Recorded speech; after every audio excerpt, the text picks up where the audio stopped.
I want to start with the beginning, because you were one of the main people, one of the main driving forces in hip-hop from the beginning.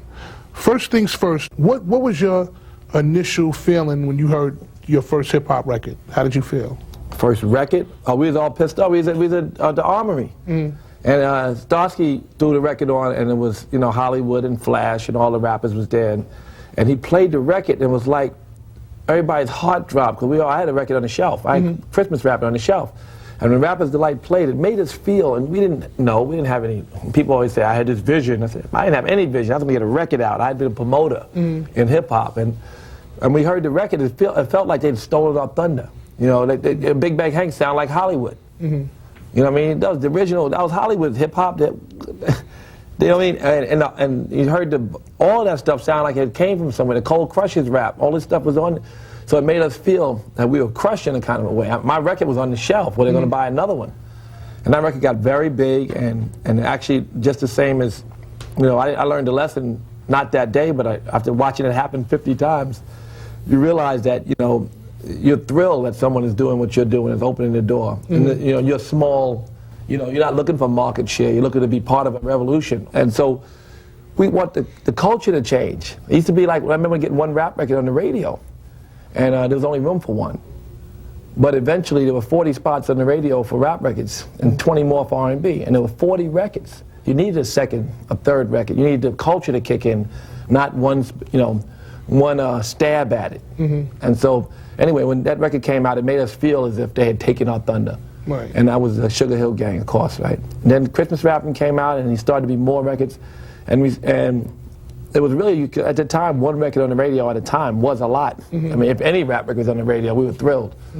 So it felt like one at a time, but the idea was to really, you know, push from all angles, and it made the industry bigger. Was it hard to be a businessman pushing and promoting rap in the beginning? It was only hard if you made it hard, you know what I mean? I mean, a lot of times it was just, you know, it was all you know, hard work and dedication and love for what you were doing. I didn't realize how much of an offering even that was. It was only about, I want people to hear it. It was never the results. Rap is widely accepted because of some of the barriers that you broke and some of the walls you broke down. The artists broke down. The business still had to be tight in order for that to happen. What were some of the difficulties that you experienced during that time? I think that the struggle a lot of times is against yourself. And I say this because, you know, like I say about it being an offering and enjoying your work and going ahead, you know, there's nothing you could do but put your head down and go to work and put in a day's work, you know, go home. People don't understand that. They're attached to, people are quitters. You know, and I learned this lesson, but, you know, I mean, and maybe I had some of it in me. That's the kind of resilience you need. People get ideas, and then they go to work at them, and then as soon as they bump their head, they quit. And the bump in your head is a lesson of how not to do something, maybe. Maybe, at best. It certainly doesn't mean you got to quit. But people quit. If 10 people in this room all said that they wanted to start a cleaners, 9.5 of them would quit before they actually got it done. And, you know, if we all 10 said we were going to do it, one of us are going to go right to the library and read everything we can on opening a cleaners. And others are going to talk about it, and some others are going to yet work at it, and, you know, until they find, you know, some difficult part. Then they're going to quit. I mean, everything that you need to be successful is in each one of us. But the ones who exhibit the least skill and talent, a lot of times, but the most resilience are the successful ones. Even the comedians, even the singers, even the rappers. The greatest rapper is not a rap star, you know, and the greatest singer is not a singer, not a successful singer, you know. So it's really about, you know, hard work and resilience, and I think I say that to people all the time. They say, yeah, the persistence overcomes resistance. That rap, you know, we're not teaching kids that. You know, when they watch the screen, they see these stars and they think it's simple, and the stars don't promote that it's not simple, and they promote easy way out ideas, but they never really did it the easy way. They promote, you know, that it's going to happen this quickly if you do these five things, but they didn't really tell them what they went through. It's not true, you know, and it's like, if you get it right away, it don't mean nothing. What got you into the whole political arena? What was the inspiration behind it? The inspiration for working with politicians is the same inspiration that works with charity. If I think it's important for kids to practice and appreciate art. Like, for instance, the poetry thing, that's a seed that I'm watering. Have you been to Def Poetry Jam? I haven't. You offered me tickets, but I have tickets for you tonight. You can go tonight. Okay. The Def Poetry Jam, you're watering a seed. You know, the fact is, the poets, listen to a DMX album, and when he speaks, when he does spoken word, it's always about his higher self. It's always about some better aspiration for himself. So when I see young people writing poetry, and I go to high schools 3 times a week, and I see young people, you know, how many of y'all write poetry? Like in Newark, New Jersey somewhere, maybe like 80% of the kids would raise their hand. 5 years ago, nobody would admit they wrote poetry. Now 80% of the people in the auditorium, rappers don't know that people are talking about more important subject matter. Some rappers are like old rock and rollers when they lost their whole chokehold on the industry. They lost their chokehold. Rappers didn't know how these R&B singers became so important. People want more heartfelt, more stuff from inside as opposed to, as opposed to what's outside. People don't even know.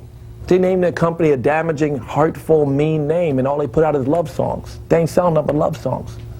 So they might as well live it up to and have the images that suit and say things that really suit what people want to hear.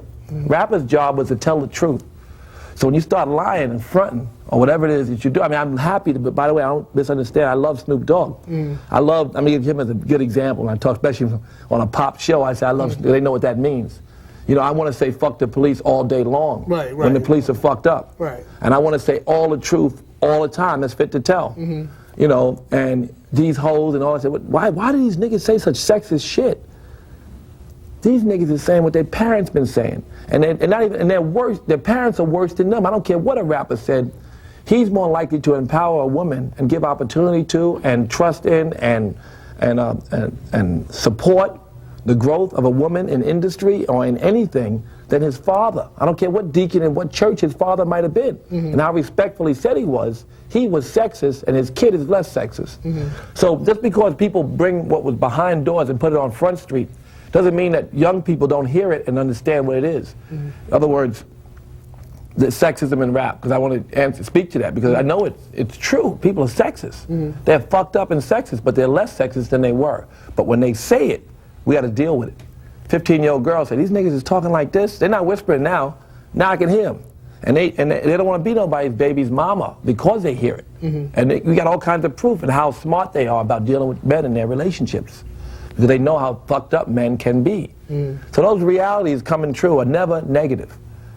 But still, there's higher and better ideas that sell more. At the end of the day, what do you want to get out of the whole political campaign, the whole race to get everybody to vote? What do you want to get out of everything that you do with these kids? You know what, that's the funny thing. Like, in the movie Magnificent Seven, I just seen recently the movie, the guy's like dying, right? He's like, why did we come back? He went back to serve God. He went back to help those people. And Holmes was laying there with a bullet in him, and he kept saying, like, what do you want? Like, you know, because Irv always asked me, what am I trying to do? Do I want to be mayor? What do I get if I am mayor? That's what I'm trying to do. He'd ask me these questions, and I'm like, Irv, it's because I just want to serve. You know, that's what I want to do. I mean, it makes me happier to serve than, you know, just constantly take shit. And we're going to wrap it up on that note. Russell, thank you for coming through. We appreciate it. All right, my man.